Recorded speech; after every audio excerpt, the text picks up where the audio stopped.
അയ്യോ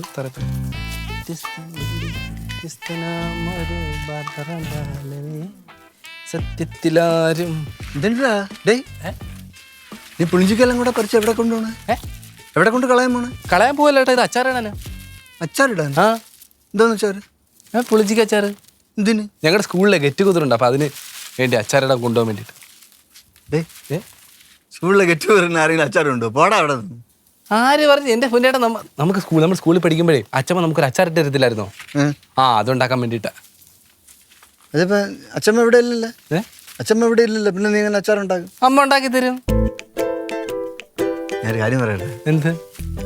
നീ അമ്മയടുത്ത് പറയല്ലേ? നീ അമ്മയടുത്ത് പറയല്ലേ? എന്ത് പറയല്ലേ? അച്ഛമ്മ ഉണ്ടാക്കണമല്ലെന്ന് അമ്മയ്ക്ക് അച്ചാറുണ്ടാക്കാൻ അറിഞ്ഞൂടാ. ആര് പറഞ്ഞ? അമ്മ സ്കൂളിൽ പോകാൻ നേരത്ത് നമുക്ക് അച്ചാറൊക്കെ ഉണ്ടാക്കി തരത്തില്ലായിരുന്നോ? അമ്മയാ? ആ. അത് അച്ഛമ്മ ഉണ്ടാക്കണ അച്ചാർ പോലെ ഇരുന്നാ? ഇല്ലല്ല. അങ്ങനെയൊന്നുമില്ല. എന്തായാലും ഞാൻ ഗെറ്റ് ടുഗദറിന് പോകുന്ന കാര്യം പറഞ്ഞപ്പോഴത്തേക്ക് എല്ലാരും ഈ പുളിഞ്ചിക്ക് അച്ചാറിന്റെ കാര്യം പറഞ്ഞത്. ആര്? കൂട്ടുകാര്. ആരൊക്കെ? നാൻസി, ബിന്ദു, പിന്നെ കരിങ്ങാച്ചെറിന്ന് വരുന്ന മുടിയൊക്കെ പിന്നിട്ട് ഒരു പാട്ട് പാടുന്നൊരു കൊച്ചുണ്ടല്ലോ, അശ്വതി. ആ, അവളും പറഞ്ഞു. ഇതുപോലെ ഒരു ഗെറ്റ് ടുഗദർ എനിക്കും വെക്കണം. ഗെറ്റ് ടുഗദറോ? അതിന് ചേട്ടനോട് പഠിച്ചവരൊക്കെ ഇപ്പൊ ഇവിടെ ഉണ്ടോ? കാണും. എന്നാ വെച്ചോ. നീ ഇതെല്ലാം കൂടെ ശങ്കുണി വല്ലച്ചൻ്റെ വീട്ടിൽ കൊണ്ടുപോകും.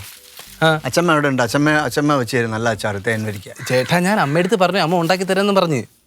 ആ, ഇത് പിന്നെ നീ കൊണ്ട് ഉണ്ടാക്ക്. അമ്മ ഉണ്ടാക്കി നോക്കട്ടെ, എന്നിട്ട് നോക്കാമല്ലോ. ശരി. അച്ചാർ നല്ലതാണെങ്കിൽ എല്ലാം കൂടെ വാരി എടുത്തോണ്ട് പോവല്ലേ?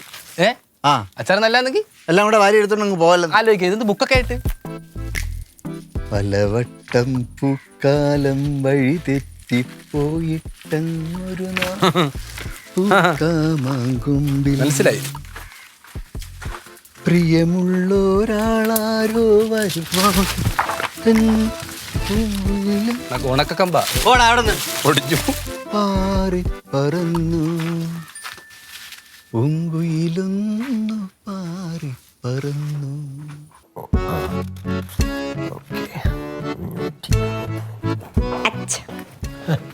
മടക്കി തുണി എവിടെയാ വെക്കണ്ട?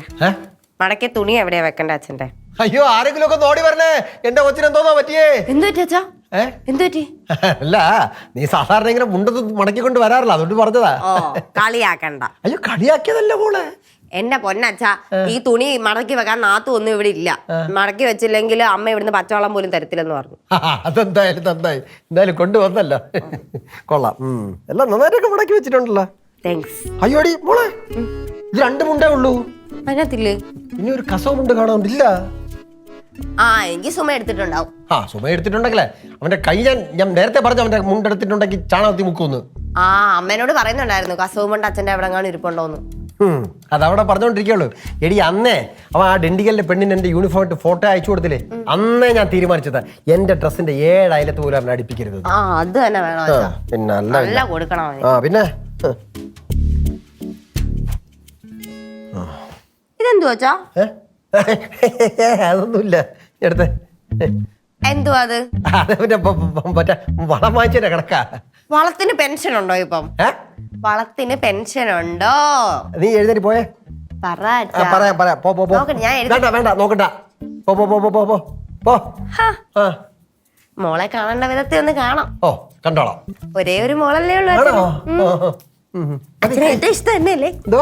അച്ഛനെ ഏറ്റവും ഇഷ്ടം തന്നെ. ആലോചിക്കാം കേട്ടാ മക്കളെ. ചെല്ലേ അച്ഛൻ വന്നപ്പോ നമ്മളെ ഒന്നും വേണ്ട. തുണി മടക്കിയ സ്മരണയുണ്ട്. ഒരു ചെറിയ സമയം കിട്ടി അപ്പോൾ ഓടി ഒന്ന് പരിശോധിച്ചോളും എല്ലാം കൂടെ. ഒറ്റ എണ്ണത്തിന് വിശ്വസിക്കാൻ കൊള്ളൂല.